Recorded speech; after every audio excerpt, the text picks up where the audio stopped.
hermanos, vamos a orar y nos enfocamos en el pasaje que acabamos de escuchar y leer. ¿Bien?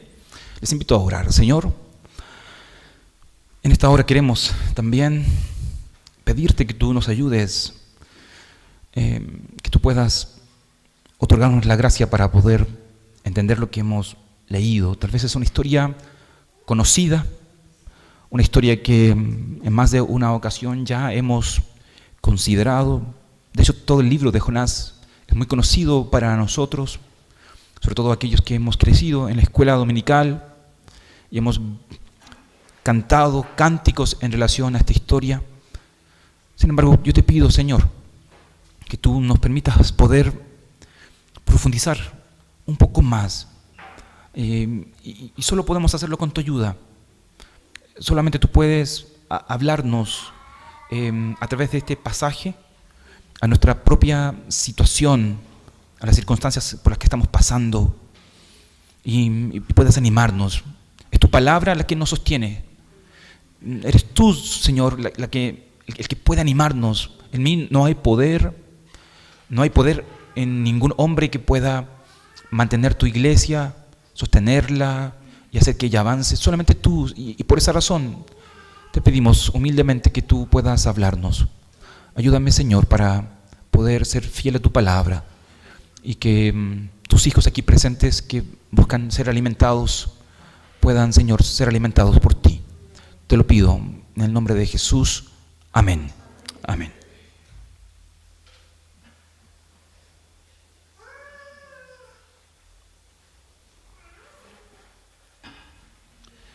Muy bien, ustedes saben ya, aquellos que han podido participar el domingo pasado, que nosotros iniciamos ya una nueva serie basado en este libro de Jonás, que hemos titulado Sin Distinción.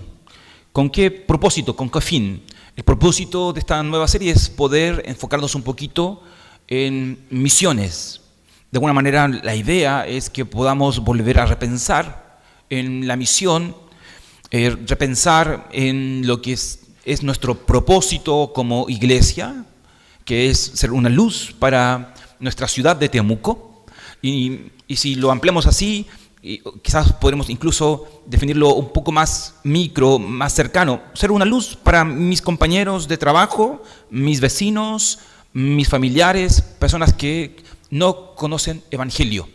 Y estamos tomando este libro de Jonás con ese fin, con el fin de poder pensar y alentarnos y animarnos y entender de que ser cristiano es mucho más que simplemente venir un día domingo acá, tomar una Biblia y poder cantar, orar y cumplir tal vez con una actividad un día en la semana. Nosotros entendemos que la vida cristiana es mucho más que eso. La vida cristiana es todo el tiempo, 24/7, como se dice, ¿no? A través de esa expresión tan clara. Todos nosotros entendemos que la misión es mucho más. Pero ¿hasta qué punto nosotros estamos cumpliendo la misión? ¿Hasta qué punto nosotros estamos siendo luz, sal de la tierra? ¿Cuánto tiempo hemos perdido? Tal vez, ¿cómo hemos también perdido tal vez el entusiasmo, ¿no?, de poder reenfocarnos? Y reitero, Jonás tiene ese propósito. La semana pasada, el domingo pasado, cuando abordamos los versículos 1 al 3, estuvimos viendo algunas cosas a partir de estos 3 versos primeros. Hablamos en primer lugar de que el libro de Jonás para nosotros no es una fábula, no es una parábola o una alegoría o algún comentario de algún otro texto dentro del Antiguo Testamento, sino que hemos dicho que el libro de Jonás es un libro histórico y que nosotros debiéramos leer el libro de Jonás sin tijeras, sin tener que recortar algunas cosas que nos parecen sobrenaturales, impresionantes, como por ejemplo este pez que no se sabe de qué tamaño era, ni si era una ballena o algún otro animal que tragó a Jonás. Hay muchas personas que se tropiezan con ese evento y que por lo tanto consideran este texto más que una historia verdadera, como una fábula, una parábola. Pero mi intención el domingo pasado fue mostrarles que no era así, no es así. Ustedes y yo debemos considerar este texto como un texto profético, un texto histórico, partiendo por el hecho de que el libro lo trata de esa forma, hablando de Jonás como hijo de Amitai, que es un personaje histórico, según el libro de los Reyes, que vivió en el reinado de Jeroboam II en el año 8 antes de Cristo. Y también entendiendo que Jesús habla de Jonás en relación a su ministerio, principalmente su pasión, muerte y resurrección, como una señal evidente de lo que iba a ocurrir con él. Entonces, si ustedes y yo tenemos eso en mente, va a ser mucho más fácil poder leer este libro este libro profético de Jonás. También dijimos la vez pasada de que el libro de Jonás no es solamente un libro que nos habla de Jonás, no es un libro biográfico específicamente, sino más bien es un texto que nos habla de el pueblo de Jonás, entre muchas otras cosas más. Pero principalmente enfatizamos la idea de que el libro de Jonás nos habla del pueblo de Jonás, que en el tiempo de Jeroboam II, como les comentaba anteriormente, este pueblo había tenido prosperidad, había sido un pueblo que estaba avanzando, pero su comportamiento, su conducta, dejaba mucho que desear. Ellos estaban alejándose de Dios, se estaban apartando de Dios.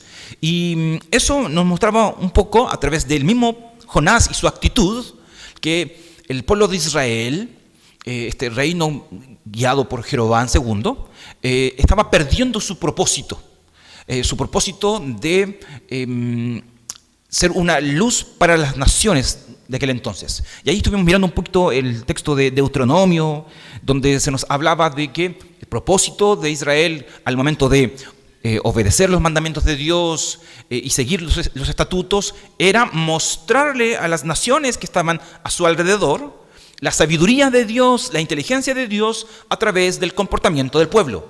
Pero como el pueblo estaba en desobediencia, ellos ya no cumplían ese propósito de ser una luz. Y ahí enfatizábamos esta idea, ¿no?, de lo importante que es ser guiado por Escritura. No es nuestra conducta o nuestros buenos modales los que hacen de mí o de ustedes cristianos. No, es nuestra sumisión, sujeción a Escritura, a la palabra de Dios. Es la palabra de Dios la que hace de nosotros alguien diferente. No es una cuestión de conducta o simplemente de buenos modales. Y el pueblo de Israel, en el año 8 antes de Cristo, había perdido eso. Entonces, ¿qué es lo que estaba haciendo Dios aquí en Jonás? Lo que estaba haciendo Dios aquí en Jonás era buscar, de alguna manera, celar a Israel por medio de Nínive.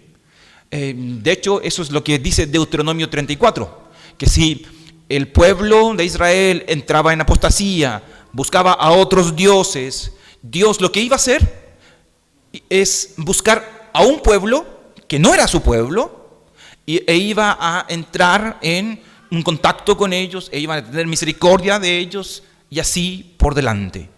Y esto estaba sucediendo aquí, en el libro de Jonás, donde nos muestra a nosotros que el texto no es simplemente de Jonás, sino que del pueblo de Jonás, y que obviamente tiene mucho que ver con nosotros. Porque ustedes y yo somos también el pueblo de Jonás, este Israel espiritual, que tiene también una misión, que tiene un propósito, que necesita de la palabra de Dios para hacer luz. Y que también ustedes y yo podemos observar cómo Dios bendice y puede mostrarse de manera misericordiosa con aquellos que no son pueblo, porque ustedes y yo, que somos pueblos, no le rendimos honra al Dios verdadero. Entonces, hablamos un poquito acerca de eso, pero también hablamos de una tercera cosa, como resumen, ¿no? Estoy haciendo un resumen, por amor a ustedes, acerca de que el texto no solamente nos habla de Jonás y del pueblo de Jonás, está buena esa frase, sino que también nos habla de el Dios de Jonás. Y enfocamos un poquito eso, haciendo mención de que el actor principal del libro de Jonás es Dios. Dios es quien llama, Dios es quien levanta una tormenta, Dios es quien prepara un pez gigante para atraer a Jonás, es Dios quien dirige este pez hacia las costas cerca de Nínive, me imagino, para que pueda volver a cumplir su llamado. Es Dios quien levanta una planta para cubrir a Jonás del sol y así sucesivamente. El actor principal del libro es Dios. Y estuvimos viendo ahí de que Dios había llamado a Jonás a su misión, a la misión de Dios, que el llamado de Dios era incómodo porque Jonás tenía que ir a un lugar que no era el Caribe, sino era Nínive, y que también, aun cuando Jonás se comportó de forma rebelde, hoy ustedes podrán observar de que Dios no acepta un no por respuesta, sino que Él atraerá a su profeta, a pesar de su desobediencia, a cumplir su propósito. Entonces, ahí estamos. Ahí es donde estamos, versículos 4 al 16. Y si ustedes miran un poquito el versículo 3, el versículo 3, cuando dice así el texto, y Jonás se fue, pero en dirección a Tarsis para huir del Señor, bajó a Jope, donde encontró un barco que zarpaba rumbo a Tarsis, pagó su pasaje y se embarcó con los que iban a esa ciudad, huyendo así del Señor. Pareciera que el versículo 3 nos dice, las cosas van viento en popa. El plan de Jonás ha resultado todo un éxito. De milagro encontró un barco, no sé de dónde, sacó plata para comprar el pasaje y pisicaluga, él ya está yendo en dirección hacia el destino que él mismo definió. Y allí nos encontramos en el versículo 3. Pero, y esa es una frase interesante, siempre ese pero es algo que hay que subrayar. Miren ustedes el versículo 4. Pero el Señor lanzó sobre un mar, o sobre el mar, un fuerte viento. Y ahí es donde ahora ustedes y yo entramos. Entonces, mi invitación hoy día es que todos nosotros podamos entrar al barco de Jonás, podamos enfrentar esta tormenta y examinar algunas cosas dentro de este pasaje. Donde hasta el versículo 3, todo, reitero, iba color de rosas para Jonás. Jonás pensaba que podía sacarle la lengua a Dios y no asumir ninguna consecuencia y seguir su propio camino. Pero el versículo 4 nos muestra a nosotros de que las cosas no son así. De que Dios no es alguien es alguien con quien tú puedes jugar y puedes burlarte.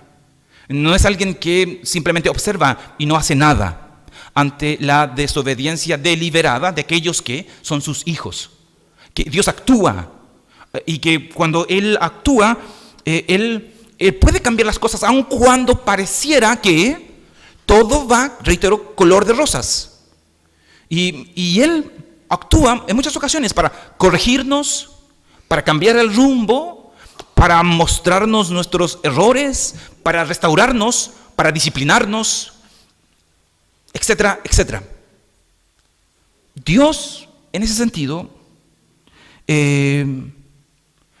cuando menos nosotros lo pensamos, Él tiene la capacidad de despertarnos del sueño y mostrarnos que el pecado, lamentablemente, tiene consecuencias. Y yo sé que esta expresión es la vieja historia del pecado y las consecuencias. Y que para muchos hablar de pecado y las consecuencias ya es un mensaje negativo y ya empezamos con los palos. Pero la palabra de Dios es constante en eso. Es constante. No es algo que yo intento buscar para poder darle palos a ustedes y darme palos a mí, sino que es algo que el pasaje bíblico nos muestra y que no podemos dejar de pensar en eso, porque de alguna forma el texto bíblico siempre nos advierte en contra de nuestra propia naturaleza. Cuando pensamos que las cosas van bien, aun cuando lo estamos haciendo de forma pecaminosa, el único resultado al que nos va a llevar el pecado siempre será el quebrantamiento. Porque si Dios te ama como ha prometido amarte, si Dios me ama como ha prometido amarme, Él no permitirá que yo siga haciéndome daño. Y el pecado es eso lo que hace. El pecado me hace daño. Imagínense ustedes, si yo viera a mi hijo haciéndose daño y yo de forma indiferente observo que simplemente él se daña 1, 2 y 3 y no hago nada. ¿Qué clase de padre soy? Bueno, eso para muchos sería ser un padre irresponsable. Dios no es así. Dios está observando que su profeta, su hijo, de forma deliberada, va en contra de sus propósitos. Y Dios no va a detenerse, porque es su hijo. Él lo va a ayudar. Y aun cuando tenga que enfrentar una tormenta, Él va a despertar a ese Jonás que no quiere entender. Entonces, no quiero que mires este pasaje como otra vez vamos a empezar por lo malo, sino que quiero que veas a un padre que está despertando a su hijo de un destino, de un camino al que si él no lo detiene, este va a generar incluso más dolor y más tristeza. Ahora, sin embargo, es muy interesante ver dos cosas aquí. Estas son las dos grandes ideas que yo quisiera subrayar hoy día. La primera, que es la negativa, ¿no? La primera es que la desobediencia siempre va a generar una tormenta. Pero también hay una segunda idea que es bien interesante en este pasaje. Y la segunda idea es que cuando ustedes piensan que están desobedeciendo, o cuando yo pienso que al desobedecer a Dios estoy yendo en contra de su propósito, este pasaje nos va a mostrar que en muchas ocasiones, en nuestra desobediencia, ustedes y yo podemos estar obedeciendo. Y es algo interesante en lo que creo yo también es importante reflexionar. Pero lo primero es lo primero. Quiero que por favor vayan al versículo 4. Versículo 4 al versículo 6. Y la primera idea que vamos a subrayar es esa, de que nuestra desobediencia levanta o ocasiona tormentas. Versículo 4 dice así: pero el Señor lanzó sobre el mar un fuerte viento y se desencadenó una tormenta tan violenta que el barco amenazaba con hacerse pedazos. Los marineros, aterrados y a fin de aliviar la situación, comenzaron a clamar, cada uno a su Dios, y a lanzar al mar lo que había en el barco. Jonás, en cambio, había bajado al fondo de la nave para acostarse y dormía profundamente. El capitán del barco se le acercó y le dijo: ¿cómo puedes estar durmiendo? Levántate, clama a tu Dios. Quizás se fije en nosotros y no perezcamos. ¿Notan ustedes, no? Jonás tomó un barco, él pensaba de que todo iba muy bien, pero, versículo 4, de manera repentina, circunstancial, algo que no se esperaba, Dios levantó una tormenta. Noten ustedes, Dios es el actor principal de la escena. Él está intentando corregir, detener a su profeta, que no huya más allá de lo que es posible, digámoslo así, alcanzar. Él, lamentablemente, no ha obedecido, no ha escuchado. Él piensa que yendo en dirección contraria podrá huir de la presencia de Dios. Dios no lo deja. Y aquí es muy importante pensar en lo que dice el Salmo 139. ¿A dónde yo huiré de tu espíritu? ¿A dónde? No existe lugar. No existe lugar. Dios se manifiesta allí en esta tormenta, ocasionando estragos en medio del mar. Y nosotros observamos eso como una consecuencia del pecado. Las Escrituras, en relación a eso, es súper claro, estimados hermanos.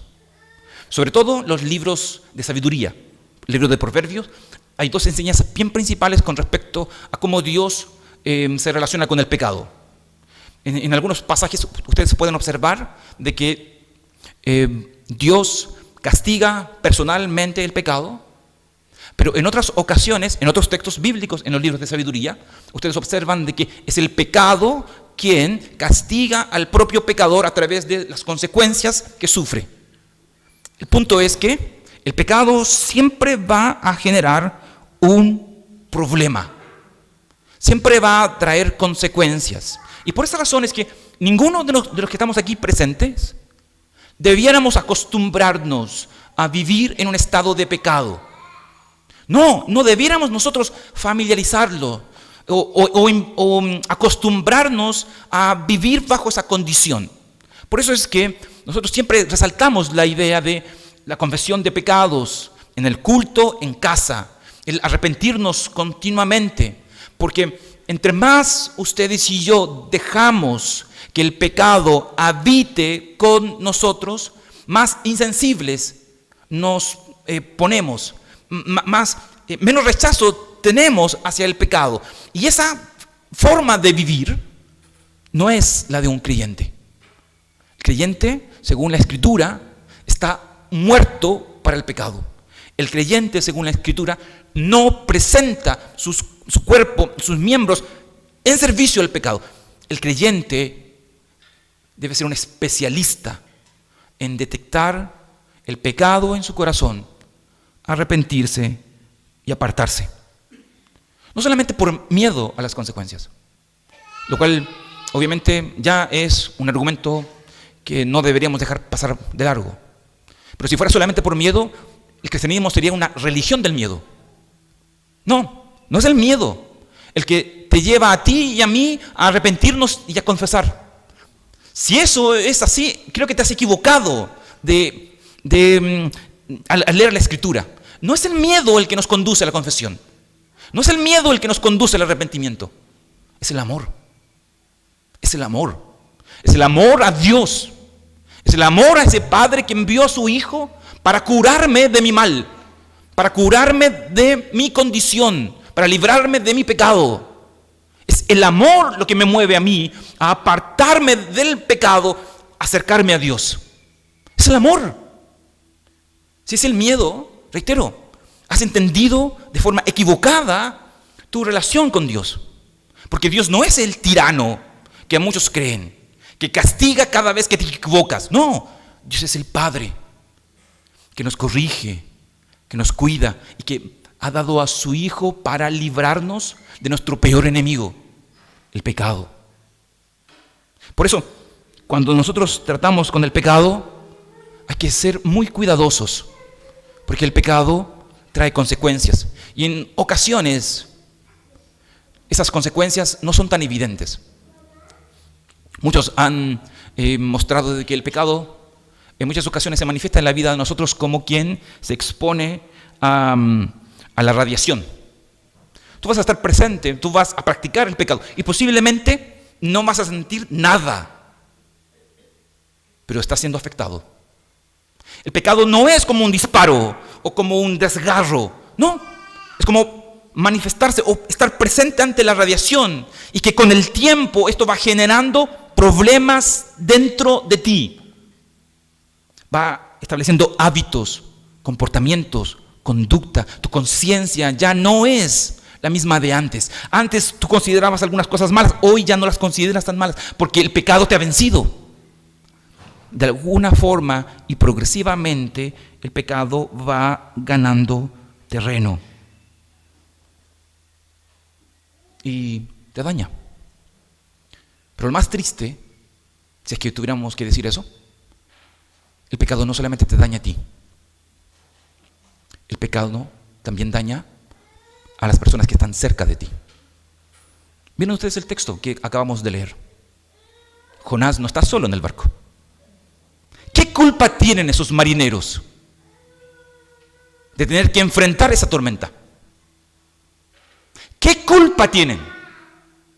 Dios viene por Jonás, no por los marineros.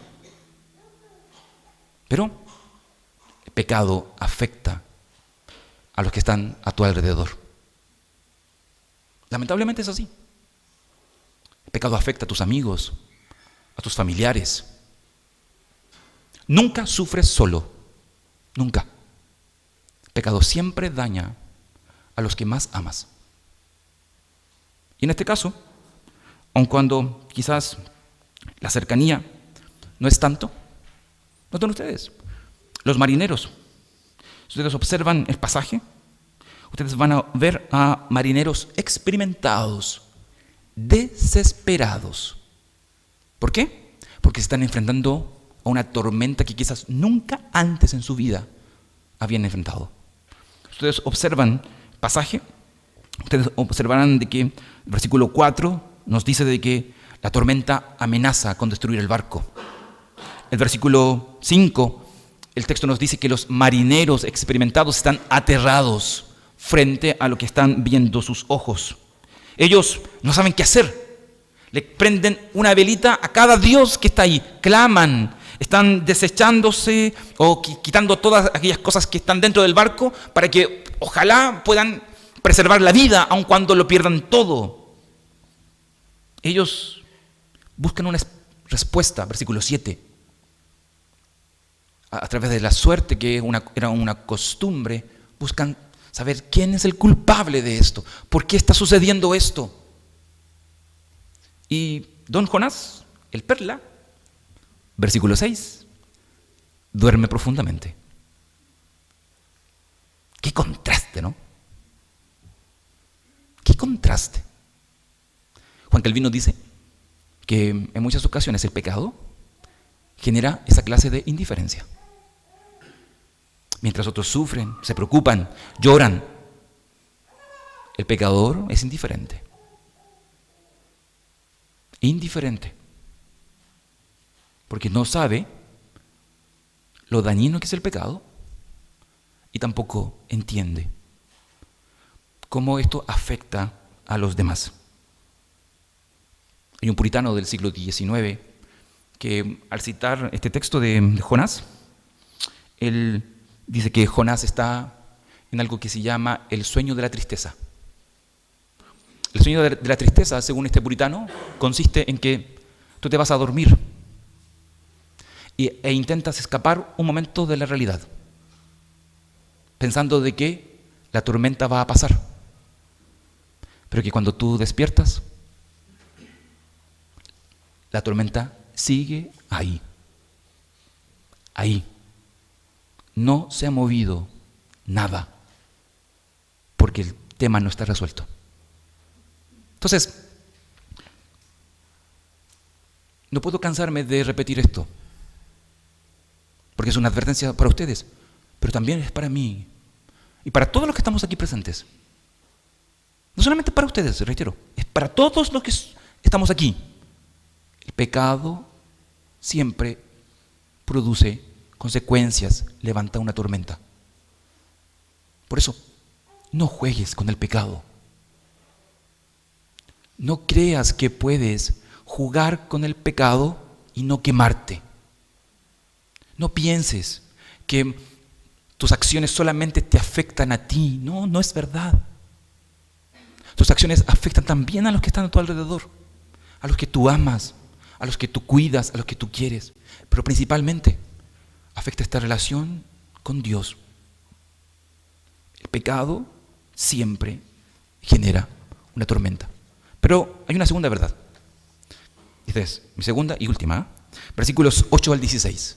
Y es que, aun cuando la desobediencia puede levantar una tormenta, en ocasiones la desobediencia también nos puede llevar a nosotros a obedecer. Miren ustedes, por favor, nuevamente versículos 8 al 16. Voy a leerlo para que lo consideren, ¿ya? Versículo 8 dice así: y entonces le preguntaron, dinos ahora, ¿quién tiene la culpa de que nos haya venido este desastre? ¿A qué te dedicas? ¿De dónde vienes? ¿Cuál es tu país? ¿A qué pueblo perteneces? Soy hebreo y temo al Señor, Dios del cielo, que hizo el mar y la tierra firme, le respondió. Al oír esto, los marineros se aterraron aún más. Y como sabían que Jonás huía del Señor, pues él mismo se los había contado, le dijeron: ¿qué es lo que has hecho? Pero el mar se iba enfureciendo más y más. Así que le preguntaron, ¿qué vamos a hacer contigo para que el mar deje de azotarnos? Tómenme y láncenme al mar, y el mar dejará de azotarlos, le respondió. Yo sé bien que por mi culpa se ha desatado sobre ustedes este terrible tormento. Sin embargo, en un intento por regresar a tierra firme, los marineros se pusieron a remar con todas sus fuerzas. Pero como el mar se enfurecía más y más contra ellos, no lo consiguieron. Entonces clamaron al Señor: «Oh Señor, tú haces lo que quieres. No nos hagas perecer por quitarle la vida a este hombre, ni nos hagas responsable de la muerte de un inocente». Así que tomaron a Jonás y lo lanzaron al agua, y la furia del mar se aplacó. Al ver esto, se apoderó de ellos un profundo temor al Señor, a quien le ofrecieron un sacrificio y le hicieron votos. ¿Notan ustedes esta segunda parte? Lo irónico que es.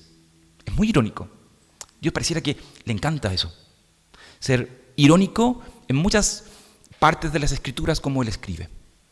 ¿Notan ustedes que los primeros 3 versos que nosotros estuvimos reflexionando la vez pasada nos hablaba de este llamado de Jonás a ir a Nínive, a gentiles, a predicarles juicio y arrepentimiento a causa de que la maldad de Nínive se había levantado hasta Dios.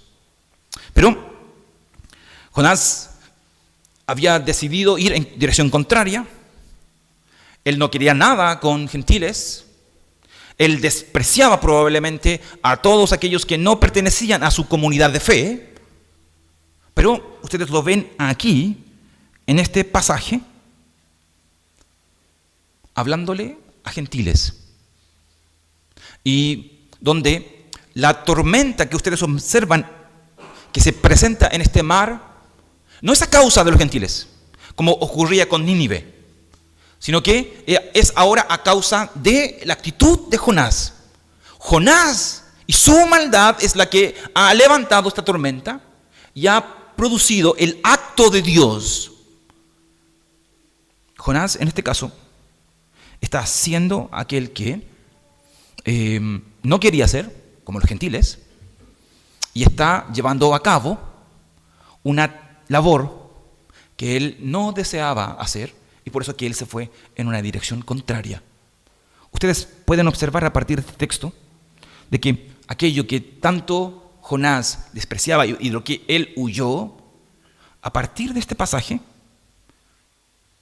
y aun cuando él estaba desobedeciendo, él está cumpliendo la voluntad de Dios. Él no quería relacionarse con gentiles, está en el barco con gentiles.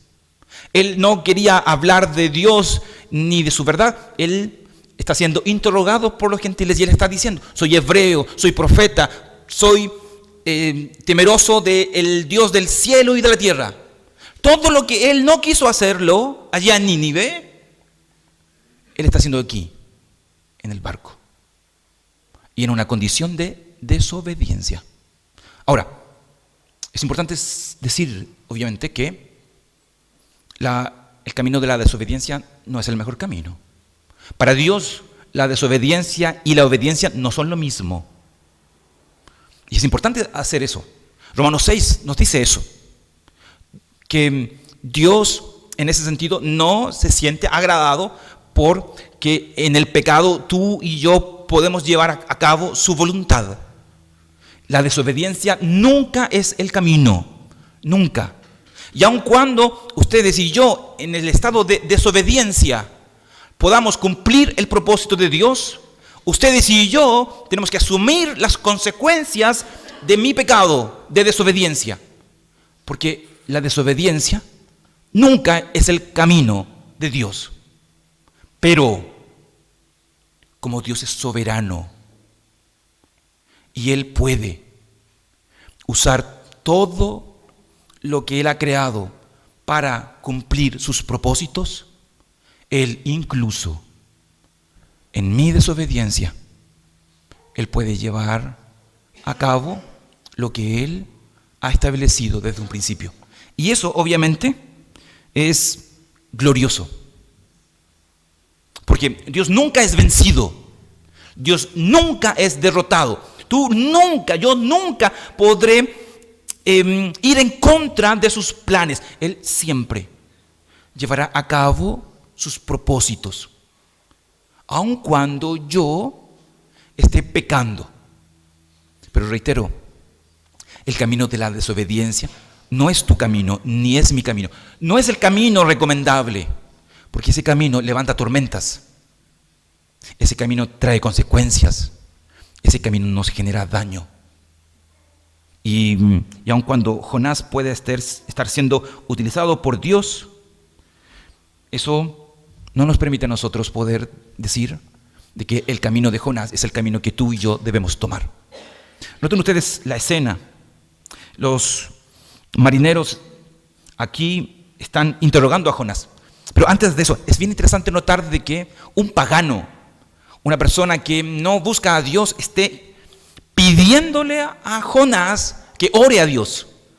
Es interesante cómo aquí los que no son temerosos de Dios están promoviendo el temor de Dios a través de ciertas prácticas. Ellos están aterrorizados.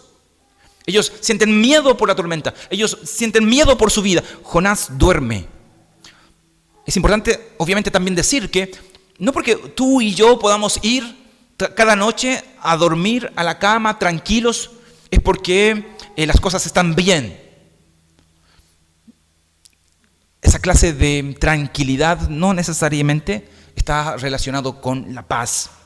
Jonás aquí, lo único que ha mostrado hasta el momento es un acto de indiferencia, pero que a partir del interrogatorio de estos marineros, él comienza a dar luces de por qué está sucediendo esto, quién es el Dios de Jonás, por qué está ocurriendo esta tormenta y cómo ellos pueden encontrar una solución. Todo esto impacta a los marineros nuevamente. Versículo 6 nos muestra que aun cuando se le pide a Jonás que ore, Jonás no ora. El versículo 9 se nos comenta de que Jonás, a causa de las preguntas y no por voluntad propia, habla de su oficio y de quién es su Dios.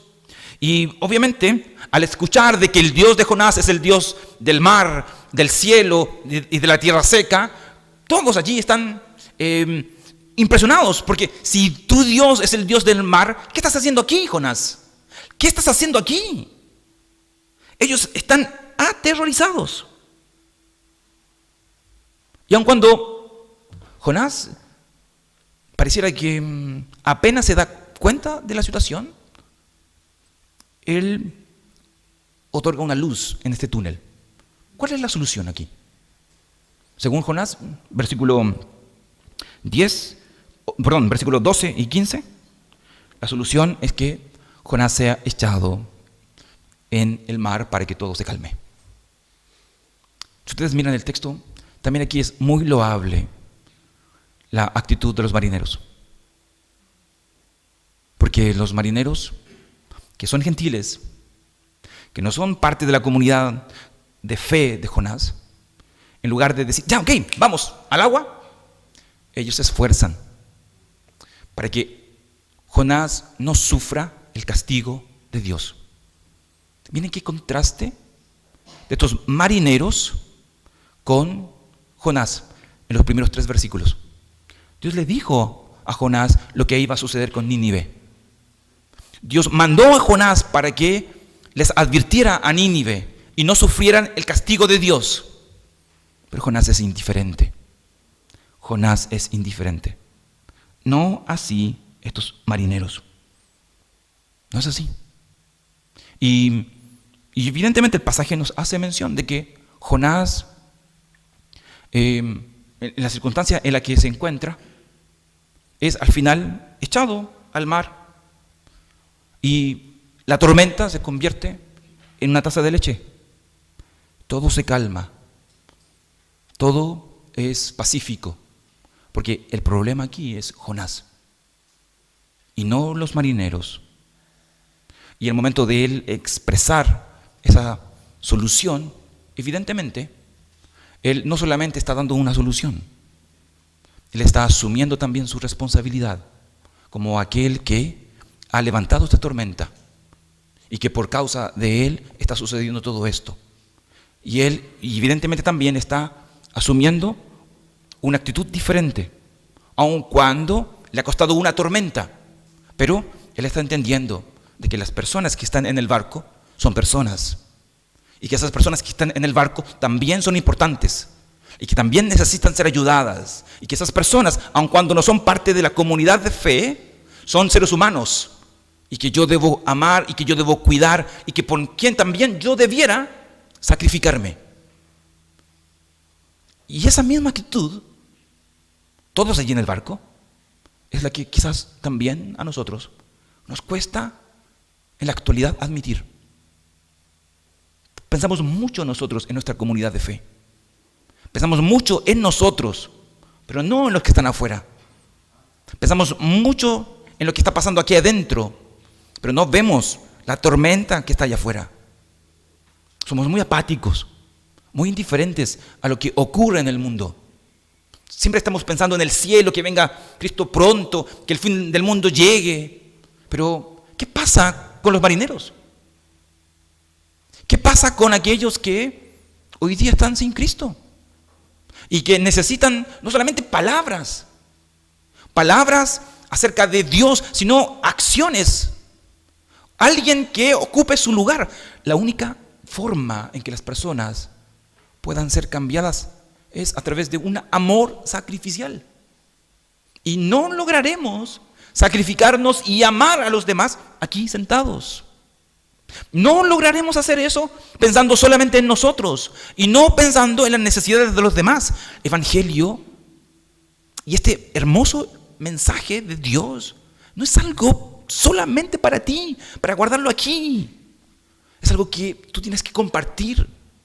Y en ese sentido tenemos que distanciarnos de Jonás. No podemos ser indiferentes ante el juicio venidero. Tenemos que ser personas más responsables y entender que hay mucha gente fuera de esta comunidad de fe que nos necesita. Esta lección del barco nos muestra eso. Dios está interesado no solamente en Jonás, porque si Dios hubiera estado interesado solamente en Jonás, Él lo hubiera quizás parado antes de que Él subiera al barco y antes de que Él se relacionara con los marineros. Dios también está interesado en los marineros. Y de hecho, lo que ustedes observan es que todo esto genera un impacto tremendo en los marineros. Los marineros hacen una oración aquí, súper potente, aquí en el versículo 14. Noten ustedes, paganos, que tienen un montón de dioses, orando al Dios verdadero. Y no solamente oran, toda esta situación que ocurre impacta a los marineros de una forma potente. El texto nos comenta de que ellos luego hacen sacrificios y hacen votos, lo cual nos habla de un compromiso mucho más potente. De hecho, en el capítulo 2, cuando Jonás está en el fondo del mar, Jonás promete lo mismo que los marineros: sacrificios y voto a Dios. Lo cual nos hace pensar que todo esto no era solamente por Jonás, era también algo que tenía que ocurrir para que estos marineros indirectamente fueran alcanzados. Entonces, noten ustedes, hermanos, que aun cuando ustedes y yo podamos oponernos al plan de Dios, porque el plan de Dios es misión, el plan de Dios es que ustedes y yo podamos traer personas a la iglesia, que podamos hablarle a otros de Cristo, de que los crece no sea solamente nosotros y siempre nosotros, tomando cafecito, leyendo la Biblia, siempre nosotros. No, el plan de Dios es que otras personas lleguen al Evangelio, que otras personas conozcan de Cristo. Pero si ustedes y yo no queremos hacer eso, Dios se valdrá de otras cosas para cumplir su propósito. La pregunta aquí clave es esta: ¿quieres tú participar de la misión de Dios? ¿Sí o no? Como diría Massa, por sí o por no. ¿Usted va a participar de la misión de Dios? Porque de lo contrario, véase de que Dios, Él va a cumplir su propósito igual. Él va a cumplir su propósito igual. Últimas cosas que yo quisiera comentar. Con esto termino. Número 1. Pecado nos afecta a todos. Pecado nos afecta a todos. Yo te ruego, por favor, tanto tú como yo, cuidémonos. Porque el pecado nos va a afectar. Queremos una iglesia sana, una iglesia en misión.